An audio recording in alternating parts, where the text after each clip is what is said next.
Hello दोस्तों, स्वागत है आप सभी का आपके अपने YouTube channel target botany classes में। दोस्तों, इस वीडियो में हम लोग सीडीपी के क्वेश्चन का प्रैक्टिस करने जा रहे हैं, ठीक है। और सीडीपी के क्वेश्चन का प्रैक्टिस सेट नंबर 31 है। इससे पहले हम लोग 30 प्रैक्टिस सेट सॉल्व कर चुके हैं। और जो लोग पिछले प्रैक्टिस सेट को सॉल्व नहीं किए हैं वो लोग जाएँ और जा कर के पिछले प्रैक्टिस सेट को सॉल्व करें। देखिए, अब हमारे पास टाइम नहीं रह गया है, ठीक है। 1 महीने का टाइम है। अभी से अगर जो लोग तैयारी नहीं किए हैं वो लोग प्रैक्टिस सेट सॉल्व करना स्टार्ट कर दें, तब भी उनका कल्याण हो जाएगा, ठीक है। और आपको बता दें, ये सीटेट 7 जुलाई 2024 के लिए इम्पॉर्टेंट है। और उसके बाद भी जो आने वाला सीटेट होगा, जैसे 2024, 2025, 2026 सभी सीटेट एग्ज़ाम के लिए ये प्रैक्टिस सेट बहुत ही इम्पॉर्टेंट है। क्योंकि ये प्रीवियस ईयर क्वेश्चन पेपर है, वो भी 2016 का, ठीक है। और प्रीवियस ईयर क्वेश्चन पेपर का कोई एक्सपायरी डेट नहीं होता, ठीक है। और आपके एग्ज़ाम तक आपको हम 2011 से लेकर 2024 तक के जितने भी सीटेट के एग्ज़ाम हुए हैं सबके previous year question paper solve करा देंगे विथ डिटेल सॉल्यूशन, ठीक है। डिटेल सॉल्यूशन के साथ आपको 2011 से लेकर 2024 तक के जितने भी सीटेट के एग्ज़ाम हुए हैं सभी के previous year question paper solve करा दिए जाएंगे, ओके। और उसके साथ डिटेल सॉल्यूशन भी रहेगा। आप प्रैक्टिस करते चलेंगे, आपका नॉलेज बढ़ता हुआ चलेगा, ठीक है। जैसे अगर कोई क्वेश्चन है उससे रिलेटेड और भी टॉपिक मिल रहे हैं, उन टॉपिकों पर भी बात किया जाएगा, ओके। मतलब एक्स्ट्रा इन्फॉर्मेशन भी मिलेगा। और यहाँ पर देखिए लिखा है ना, PYQ प्लस फुल सॉल्यूशन। और आपको बता दें, अब भाई इजी क्वेश्चन तो एग्ज़ाम में आने वाले नहीं है, ठीक है। लेकिन नॉलेज हम लोगों को इजी और हार्ड दोनों का होना चाहिए, ठीक है। हम लोगों को नॉलेज जो है इजी और हार्ड दोनों क्वेश्चन का होना चाहिए। तो देखिए यहाँ पर, देखिए यहाँ पर लिखा है ना, सरल से कठिन की ओर प्रैक्टिस, ठीक है। अब हम लोग सरल क्वेश्चन का प्रैक्टिस कर चुके हैं, अब भाई हार्ड क्वेश्चन आने वाला है, ठीक है। अब हम लोग हार्ड क्वेश्चन का प्रैक्टिस करेंगे। तो चलिए देर ना करते हुए वीडियो को स्टार्ट करते हैं। उतना इन्फॉर्मेशन काफ़ी था। देखिए पहला क्वेश्चन है, पियाजे के अनुसार विकास को प्रभावित करने में निम्नलिखित कारकों में से किसकी भूमिका महत्वपूर्ण होती है। बताइए भाई, किसकी भूमिका महत्वपूर्ण होती है। भाषा, पुनर्वलन, भौतिक विश्व के साथ अनुभव या फिर अनुकरण। बताइए भाई, इनमें से कौन सा ऑप्शन सही है। ऑप्शन नंबर सी सही है, भौतिक विश्व के साथ अनुभव, ठीक है। जीन पियाजे के अनुसार विकास को प्रभावित करने में भौतिक या सांसारिक अनुभवों की सबसे महत्वपूर्ण भूमिका होती है। क्योंकि पियाजे के अनुसार अलग अलग अवस्थाओं में बालक अपनी मानसिक क्षमता के द्वारा आसपास की वस्तुओं को देखकर अपने बौद्धिक विकास को अग्रसर करता है, ओके। आगे देखते हैं अगला क्वेश्चन। देखिए, पूर्व संक्रियात्मक काल में आने वाली संज्ञानात्मक योग्यता है। क्या है भाई, पूर्व संक्रियात्मक काल में आने वाली संज्ञानात्मक योग्यता क्या है। अमूर्त चिंतन की योग्यता, अभिकल्पनात्मक चिंतन, निष्कर्ष चिंतन, या फिर लक्ष्य उद्दिष्ट व्यवहार की योग्यता, या फिर दूसरों के दृष्टिकोण को समझने की योग्यता। बताइए भाई, इनमें से कौन सा ऑप्शन सही है, जल्दी बताइए। ऑप्शन नंबर सी सही है, लक्ष्य उद्दिष्ट व्यवहार की योग्यता, ठीक है। पूर्व संक्रियात्मक अवस्था की अवधि जो होती है ना, पूर्व संक्रियात्मक अवस्था की अवधि 2 से 6 वर्ष तक होती है। पियाजे के अनुसार इस अवस्था में बच्चे अहम केंद्रित हो जाते हैं, ठीक है। पियाजे के अनुसार इस अवस्था में बच्चे अहम केंद्रित हो जाते हैं। वे चीज़ों को स्वयं से संबद्ध करके देखने लगते हैं, ठीक है। इस अवस्था में बच्चे लक्ष्य उद्दिष्ट व्यवहार की योग्यता सीख लेते हैं। इस अवस्था में संकेतात्मक कार्यों का प्रादुर्भाव तथा भाषा का प्रयोग प्रारंभ हो जाता है, ओके। आगे देखते हैं अगला क्वेश्चन। देखिए, निम्नलिखित में से किस एक जोड़े का मिलान ठीक हुआ है। बताइए भाई, किस एक जोड़े का मिलान ठीक हुआ है। दंड देना और आज्ञा पालन अभिविन्यास नियम तय नहीं है, किंतु समाज के हित में बदले जा सकते हैं। या फिर सामाजिक संविदा अभिविन्यास किसी कार्य के भौतिक परिणाम निर्धारित करते हैं कि वह अच्छा या बुरा है। या फिर अच्छा लड़का व अच्छी लड़की अभिविन्यास अच्छा बनकर कोई स्वीकृति प्राप्त करता है। या फिर नियम और आदेश अभिविन्यास मानवाधिकारों के मूल्य के आधार पर नैतिक सिद्धांत स्वयं चुने जाते हैं। बताइए भाई, इनमें से कौन सा ऑप्शन सही है? जल्दी बताइए।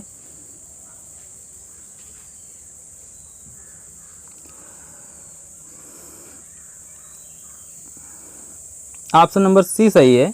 अच्छा लड़का व अच्छा लड़की अभिविन्यास अच्छा बनकर कोई स्वीकृति प्राप्त करता है। ठीक है, ये ऑप्शन सही है।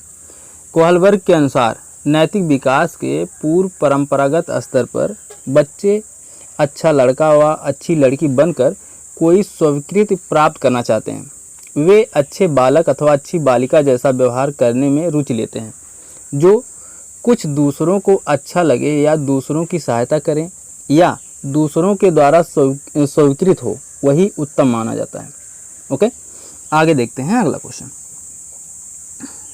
देखिए, वाइगोत्स्की की संस्कृति के अनुसार बच्चों की व्यक्तिगत वाक्य की संकल्पना स्पष्ट करती है कि बच्चे अहम केंद्रित होते हैं।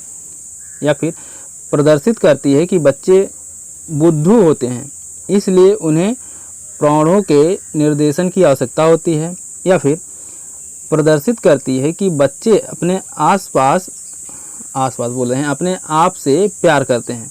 या फिर स्पष्ट करती है कि बच्चे अपने ही कार्य के निर्देशन के लिए भाषा का प्रयोग करते हैं। बताइए भाई, इनमें से कौन सा ऑप्शन सही है? जल्दी बताइए। ऑप्शन नंबर डी सही है। स्पष्ट करती है कि बच्चे अपने ही कार्यों के निर्देशन के लिए भाषा का उपयोग करते हैं। ठीक है, वाइगोत्स्की के अनुसार बच्चों की व्यक्तिगत वाक्य, ठीक है, बच्चों की व्यक्तिगत वाक्य स्पष्ट करती है कि बच्चे अपने ही कार्य के निर्देशन के लिए भाषा का उपयोग करते हैं। ठीक है, आगे देखते हैं अगला क्वेश्चन। देखिए, वाइगोत्स्की के अनुसार सीखने को पृथक नहीं किया जा सकता, उसके सामाजिक संदर्भ से या फिर अवबोधन और अवधारणात्मक प्रक्रियाओं से या फिर पुनर्बलन से या फिर व्यवहार के मापने योग्य परिवर्तन से। बताइए भाई, इनमें से कौन सा ऑप्शन सही है? ऑप्शन नंबर फर्स्ट सही है, उसके सामाजिक संदर्भ से। ठीक है, वाइगोत्स्की ने संज्ञानात्मक विकास से संबंधित सामाजिक सांस्कृतिक विकास की अवधारणा बताया है। ठीक है, वाइगोत्स्की ने संज्ञानात्मक विकास से संबंधित सामाजिक सांस्कृतिक विकास की अवधारणा को बताया है। इसके अनुसार संज्ञानात्मक विकास एक अंतर्वैयक्तिक सामाजिक परिस्थितियों में संपन्न होता है तथा बालक जो कुछ सीखता है उस पर उसके सामाजिकता मूल्यों का प्रभाव अवश्य होता है। अतः सीखने को सामाजिकता से पृथक नहीं किया जा सकता। ठीक है, आगे देखते हैं अगला क्वेश्चन। देखिए, प्रगतिशील शिक्षा में अपरिहार्य है कि प्रगतिशील शिक्षा में अपरिहार्य है कि कक्षा कक्ष लोकतांत्रिक होता है और समझने के लिए बच्चों को पर्याप्त स्थान दिया जाता है या दिया गया होता है। या फिर शिक्षक के पूर्ण नियंत्रण में होता है जिसमें वह अधिनायकतावादी होता है। या फिर सत्तावादी होता है जहां शिक्षक आदेश देता है और शिक्षार्थी चुपचाप अनुसरण करते हैं। या फिर सबके लिए मुक्त होता है जिसमें शिक्षक अनुपस्थित होता है। बताइए भाई, कौन सा ऑप्शन सही है? ऑप्शन नंबर फर्स्ट सही है, लोकतांत्रिक होता है और समझने के लिए बच्चों को पर्याप्त स्थान दिया गया होता है। ठीक है, प्रगतिशील शिक्षा वह होती है जिसमें बालक स्वतंत्रता पूर्वक अबाध रूप से शिक्षा ग्रहण करते हैं तथा वहाँ का वातावरण भी प्रजातांत्रिक होना चाहिए। अतः प्रगतिशील शिक्षा में अपरिहार्य होता है कि कक्षा कक्ष का वातावरण लोकतांत्रिक हो तथा समझने के लिए बच्चों को पर्याप्त समय एवं स्थान दिया गया हो। ओके, आगे देखते हैं अगला क्वेश्चन।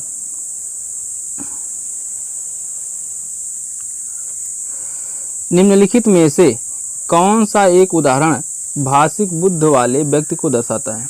बुद्ध बोले हैं, बुद्धि वाले भाई, बताइए। निम्नलिखित में से कौन सा एक उदाहरण भाषिक बुद्धि वाले व्यक्ति को दर्शाता है? जल्दी बताइए।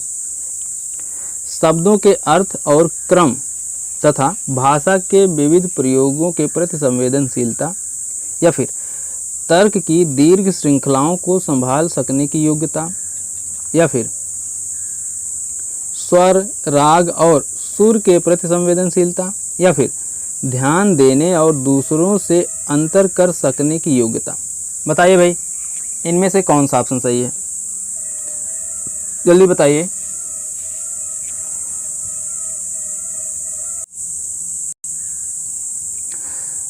ऑप्शन नंबर फर्स्ट सही है। शब्दों के अर्थ और क्रम तथा भाषा के विविध प्रयोगों के प्रति संवेदनशीलता। ठीक है। भाषिक बुद्धि से तात्पर्य शब्दों व वाक्यों की बोध क्षमता से है। इस बुद्धि वाले व्यक्ति शब्दों के अर्थ और क्रम तथा भाषा के विविध प्रयोगों के प्रति संवेदनशील होते हैं। ओके, आगे देखते हैं अगला क्वेश्चन। देखिए, भाषा डैश, ठीक है, विचार प्रक्रिया को प्रभावित नहीं करती, विचार प्रक्रिया का निर्धारण नहीं कर सकती, हमारी विचार प्रक्रिया को पूरी तरह से नियंत्रित करती है, या फिर हमारी विचार प्रक्रिया को प्रभावित करती है। बताइए भाई, इनमें से कौन सा ऑप्शन सही है? ऑप्शन नंबर डी सही है, हमारी विचार प्रक्रिया को प्रभावित करती है। ठीक है। भाषा वह माध्यम है जिसके द्वारा हम अपने विचारों को एक दूसरे से अवगत कराते हैं। अतः भाषा प्रत्येक व्यक्ति के विचार प्रक्रिया को प्रभावित करती है। ओके, आगे देखते हैं अगला क्वेश्चन। कक्षा 8 की एक पाठ्य पुस्तक में इस प्रकार के चित्र हैं। शिक्षिका एवं घरेलू काम करने वाले के रूप में महिला, जबकि डॉग एवं पायलट के रूप में पुरुष। इस प्रकार के चित्रण से बढ़ सकती है या सकता है, क्या बढ़ सकता है भाई? लिंग रूढ़िबद्धता, या फिर लिंग सशक्तिकरण, या फिर लिंग स्थिरता, या फिर लिंग भूमिका निर्वाह खेल। बताइए भाई, इनमें से कौन सा ऑप्शन सही है? जल्दी बताइए। ऑप्शन नंबर फर्स्ट सही है, लिंग रूढ़िबद्धता। ठीक है। लिंग को आधार बनाकर कार्य का निर्धारण करने की शिक्षा देने से तथा इस प्रकार के चित्रण पाठ्य पुस्तकों में करने से लिंग रूढ़िबद्धता बढ़ सकती है। ठीक है। लिंग को आधार बनाकर कार्य का निर्धारण करने की शिक्षा देने से तथा इस प्रकार के चित्रण पाठ्य पुस्तकों में करने से लिंग रूढ़िबद्धता बढ़ सकती है। ओके, आगे देखते हैं अगला क्वेश्चन। देखिए, शिक्षार्थियों में बहुत भिन्नताएं होती हैं। इनमें से किस किस के लिए शिक्षक को संवेदनशील होने की आवश्यकता है? संज्ञानात्मक क्षमताओं और सीखने के स्तरों पर आधारित भिन्नताएं, बिल्कुल सही। भाषा, जाति, लिंग, धर्म, समुदाय की विविधता पर आधारित भिन्नताएं, ये भी सही है भाई। तो इसका ऑप्शन नंबर डी सही हो जाएगा, पहला और दूसरा दोनों सही हैं। ठीक है। प्रत्येक छात्र में संज्ञानात्मक क्षमताओं, सीखने के स्तर, भाषा, जाति, लिंग, धर्म, समुदाय आदि आधार पर भिन्नता पाई जाती है। जब शिक्षक इन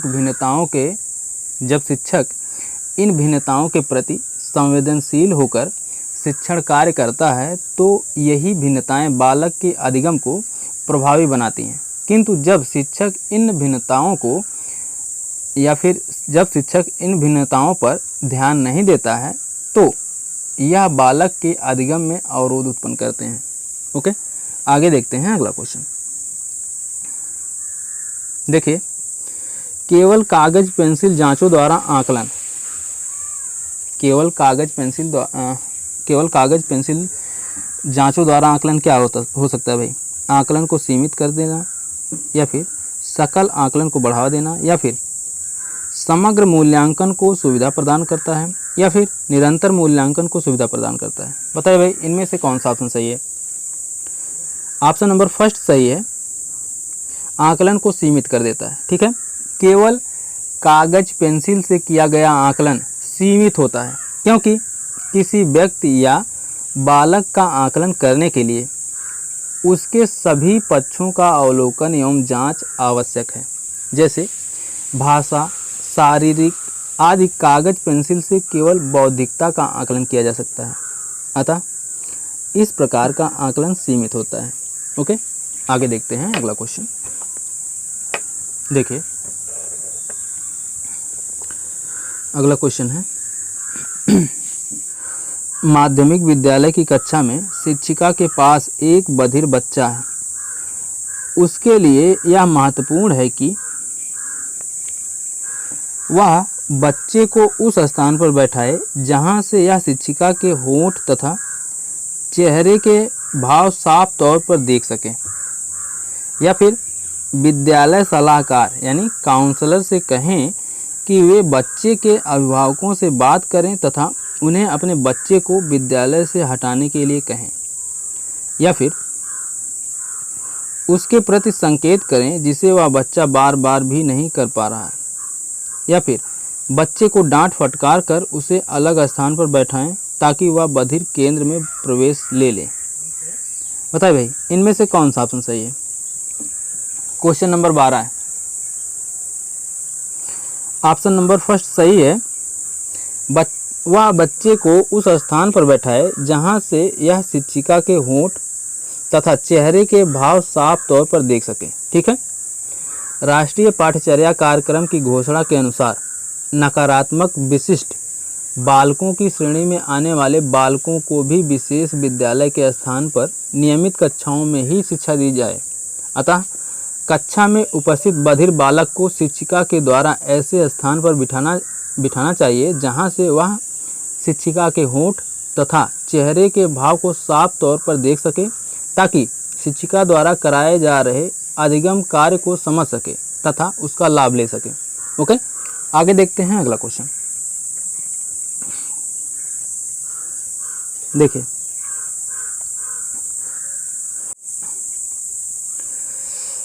एक शिक्षक समाज के वंचित वर्ग के बच्चों की आवश्यकताओं को प्रभावपूर्ण तरीके से पूरा कर सकता है।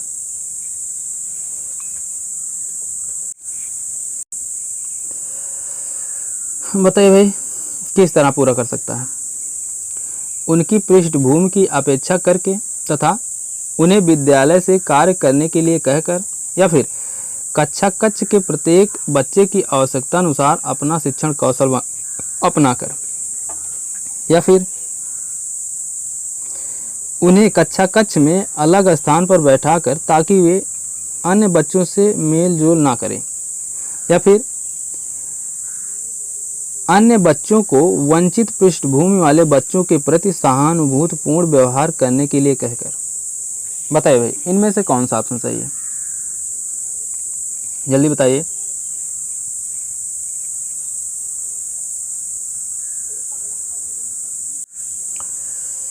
जल्दी बताइए, इनमें से कौन सा ऑप्शन सही है?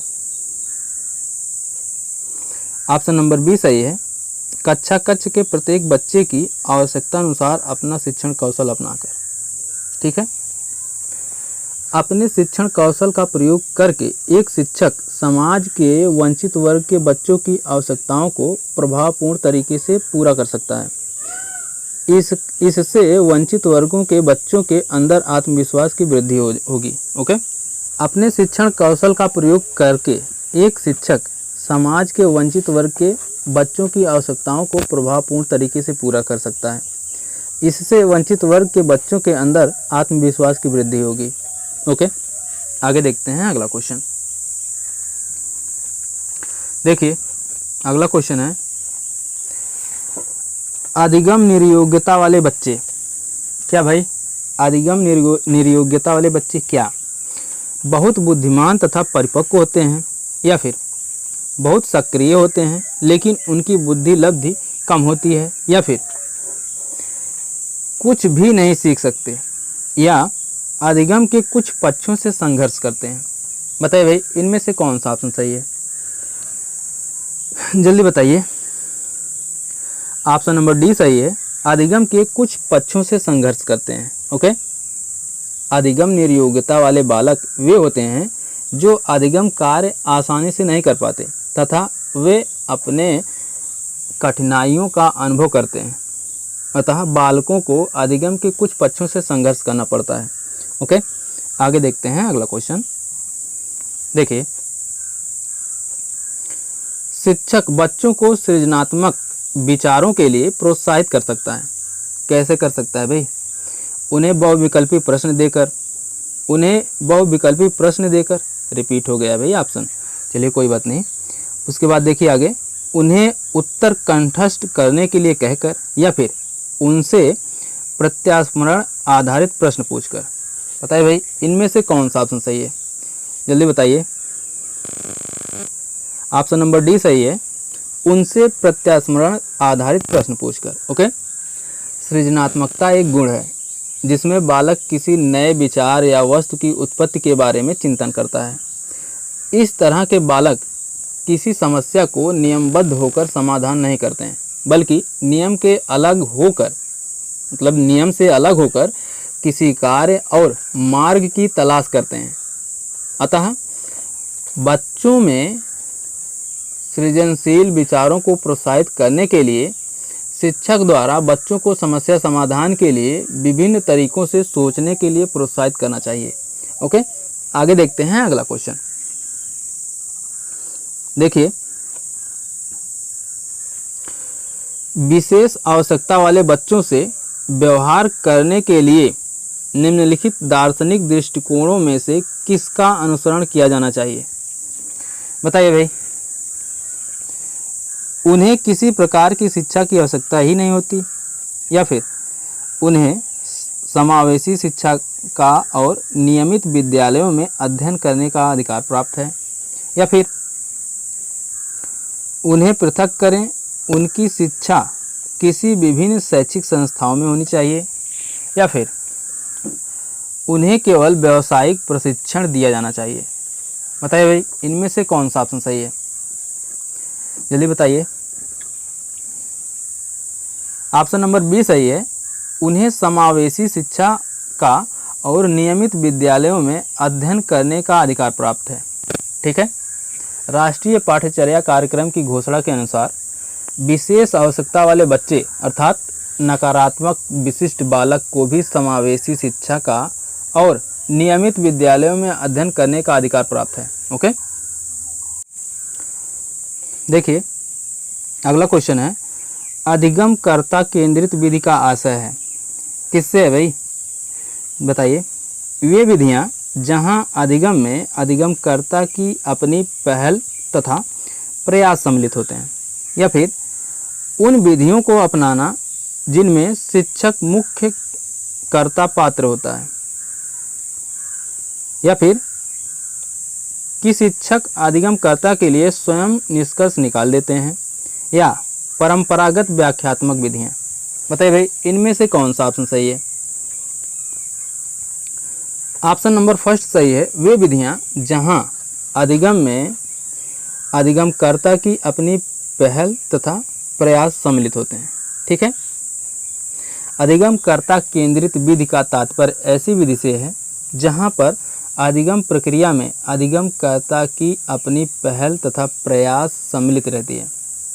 इससे अधिगमकर्ता की रुचि एवं उत्साह बना रहता है तथा वह अपनी अधिगम क्रियाओं को सहजता पूर्वक कर सकता है। ओके, आगे देखते हैं अगला क्वेश्चन। देखिए, निम्नलिखित में से कौन सा एक सीखने के लिए प्रमुख है। बताइए भाई सीखने के लिए क्या प्रमुख है, अर्थ निर्माण, अनुकरण, अनुबंधन या फिर रट कर याद करना। बताइए भाई इनमें से कौन सा ऑप्शन सही है, जल्दी बताइए। ऑप्शन नंबर सी सही है, अनुबंधन। ठीक है, सीखने के लिए सबसे महत्वपूर्ण तत्व अनुबंधन या परिस्थिति होता है, क्योंकि जितना अच्छा शैक्षणिक वातावरण उपलब्ध होगा अधिगम कार्य उतना ही सुचारू रूप से चलता रहेगा। इसलिए कक्षा कक्ष का वातावरण शांत एवं लोकतांत्रिक होना चाहिए। ओके, आगे देखते हैं अगला क्वेश्चन। देखिए, पियाजे तथा वाइगोत्स्की के अनुसार एक रचनात्मक कक्षा कक्ष में अधिगम शिक्षार्थियों द्वारा स्वयं सृजित किया जाता है जो एक सक्रिय भूमिका निभाते हैं, या फिर शिक्षक द्वारा पुनर्बलन किया जाता है, या फिर शिक्षक द्वारा लिखवाया जाता है तथा शिक्षार्थी निष्क्रिय प्राप्तकर्ता होते हैं, या फिर उद्दीपक तथा अनुक्रिया के जोड़ से होता है। बताइए भाई इनमें से कौन सा ऑप्शन सही है, जल्दी बताइए। ऑप्शन नंबर फर्स्ट सही है, शिक्षार्थियों द्वारा स्वयं सृजित किया जाता है जो एक सक्रिय भूमिका निभाते हैं। ठीक है, पियाजे मतलब जीन पियाजे तथा वाइगोत्स्की द्वारा बालक के संज्ञानात्मक विकास की व्याख्या की गई है। ठीक है, एक बार फिर सुन लीजिए, जीन पियाजे तथा वाइगोत्स्की के द्वारा बालक के संज्ञानात्मक विकास की व्याख्या की गई है। इनके अनुसार एक रचनात्मक कक्षा कक्ष में अधिगम प्रक्रिया का सृजन छात्र द्वारा स्वयं अपने अध्यापक की सहायता से किया जाना चाहिए जो उनके रचनात्मक अधिगम में सक्रिय भूमिका निभाते हैं। ओके, आगे देखते हैं अगला क्वेश्चन। देखिए, निम्नलिखित में से कौन सा आधारभूत सहायता का एक अच्छा उदाहरण है जिसका आशय है समस्या समाधान को तब तक सीखना जब तक शिक्षार्थी स्वयं ना कर सके। ठीक है, सीखना नहीं सिखाना होगा भाई यहाँ पर। ठीक है, तो बताइए ऑप्शन।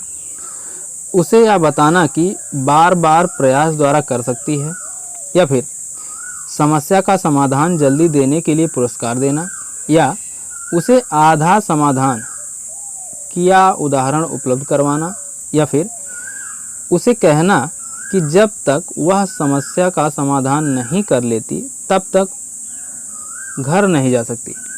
बताइए भाई इनमें से कौन सा ऑप्शन सही है, जल्दी बताइए। ऑप्शन नंबर फर्स्ट सही है, उसे यह बताना कि बार बार प्रयास द्वारा कर सकती है। ठीक है, समस्या समाधान के शिक्षक द्वारा शिक्षार्थियों के बार बार प्रयास करना चाहिए। ठीक है, शिक्षार्थियों या विद्यार्थियों से बार बार प्रयास करना चाहिए ताकि विद्यार्थी में स्वयं समस्या के समाधान का कौशल विकसित हो सके। यह प्रक्रिया तब तक चलती रहनी चाहिए जब तक विद्यार्थियों को समस्या समाधान का अधिगम ना हो जाए। यह अधिगम या प्रयास आधारभूत सहायता का सबसे अच्छा उदाहरण है। ठीक है, आगे देखते हैं अगला क्वेश्चन। देखिए, आपकी कक्षा में सीखने की विविध शैलियों वाले बच्चे हैं, उनका आकलन करने के लिए आप उन्हें क्या कार्यों और परीक्षणों के एक समान सेट देंगे, या फिर समान अनुदेश देंगे तथा उसके बाद बच्चों द्वारा परीक्षण में प्राप्तांकों के अनुसार उन्हें नामित करेंगे, या फिर विविध प्रकार के कार्य और परीक्षण देंगे, या फिर परीक्षण पूरा करने के लिए एक समय देंगे। बताइए भाई इनमें से कौन सा ऑप्शन सही है, जल्दी बताइए। ऑप्शन नंबर सी सही है, विविध प्रकार के कार्य और परीक्षण देंगे। ठीक है, कक्षा में विविध शैलियों वाले बच्चों का आकलन करने के लिए उन्हें उनके बौद्धिक क्षमता के आधार पर विभिन्न प्रकार के कार्य देना उपयुक्त होगा तथा उनके द्वारा किए गए कार्यों का परीक्षण करना आवश्यक है ताकि उनका अधिगम कार्य तथा उनके मानसिक क्षमता का विकास सतत चलता रहे। सतत चलता रहे का मतलब लगातार चलता रहे भाई, कंटिन्यूअस चलता रहे। ओके, देखिए अगला क्वेश्चन है, आजकल बच्चों की गलत धारणाओं को वैकल्पिक धारणाएं कहने के एक प्रवृत्ति है, इसे कहा जा सकता है, क्या कहा जा सकता है भाई? पहचानना कि बच्चे सोच सकते हैं और उनकी सोच प्राणों से भिन्न होती है, या फिर बच्चों की समझ में सूक्ष्म भेद करना और उनका अपने सीखने के प्रति निष्क्रिय रहना। बच्चों की गलतियों की व्याख्या के लिए मनोहारी शब्दों का उपयोग करना, या फिर बच्चों को उनकी सोच में प्राणों के समान मानना। बताइए भाई, इनमें से कौन सा ऑप्शन सही है? जल्दी बताइए। ऑप्शन नंबर फर्स्ट सही है, पहचानना कि बच्चे सोच सकते हैं और उनकी सोच प्राणों से भिन्न होती है। ठीक है, आजकल बच्चों की गलत धारणाओं को वैकल्पिक धारणाएं कहने की प्रवृत्ति है। ऐसा इसलिए कहा जाता है क्योंकि बच्चों की सोच प्राणों से भिन्न होती है, अतः उनकी सोच को गलत धारणाएं कहकर तिरस्कृत नहीं किया जाना चाहिए या नहीं किया जा सकता। ओके, आगे देखते हैं अगला क्वेश्चन। देखिए, निम्नलिखित में से कौन सा एक माध्यमिक विद्यालय की कक्षा कक्ष में शिक्षक की भूमिका का सर्वोत्तम उचित वर्णन करता है? क्या करता है भाई? व्याख्या देने के लिए पावर पॉइंट प्रेजेंटेशन का प्रयोग करना, या फिर बहुपरिप्रेक्ष्य को निरुत्साहित करना तथा एक आयामी परिप्रेक्ष्य पर केंद्रीभूत होना, या फिर चर्चाओं के अवसर उपलब्ध कराना, या प्रथम स्थान के लिए शिक्षार्थियों को आपस में प्रतिस्पर्धा के लिए बढ़ावा देना। बताइए भाई, इनमें से कौन सा ऑप्शन सही है? जल्दी बताइए।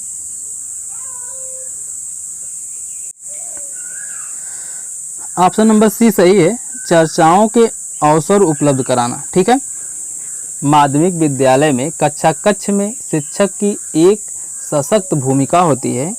शिक्षक को अपनी सर्वोत्तम उपस्थिति दर्ज कराने के लिए कक्षा कक्ष में चर्चा के पर्याप्त अवसर उपलब्ध कराने चाहिए ताकि छात्र शिक्षक के बीच समायोजन में व्यवधान ना उत्पन्न हो। ओके, आगे देखते हैं अगला क्वेश्चन। देखिए अगला क्वेश्चन है, अभिप्रेरणा और अधिगम के बारे में निम्नलिखित में से कौन सा एक कथन सही है? अभिप्रेरणा और अधिगम के बारे में निम्नलिखित में से कौन सा एक कथन सही है?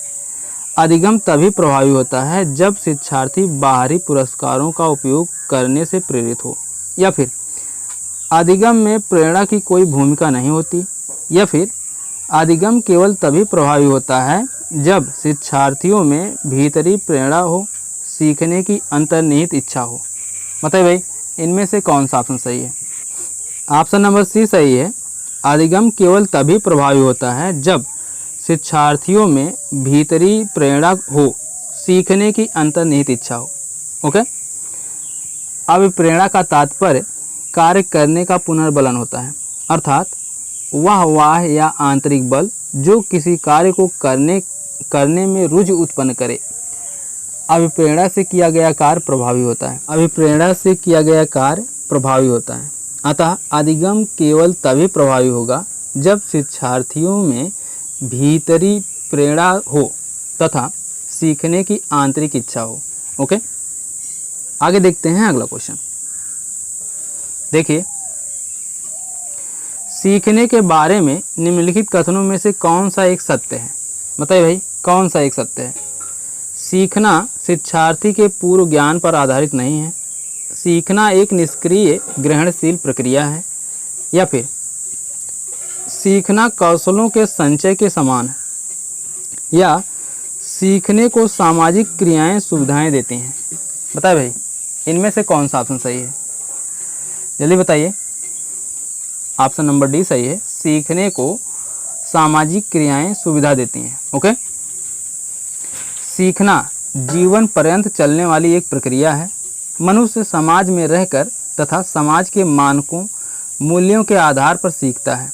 अतः सामाजिक क्रियाएं सीखने में सुविधा उपलब्ध कराती हैं तथा मनुष्य के विकास में सहायता प्रदान करती हैं। ओके, आगे देखते हैं अगला क्वेश्चन। देखिए, निम्नलिखित में से कौन सी एक महत्वपूर्ण गतिविधि बच्चों को सीखने के लिए सक्षम बनाती है? बताइए भाई, कौन सी गतिविधि? संवाद, पुरस्कार, व्याख्यान या निर्देश?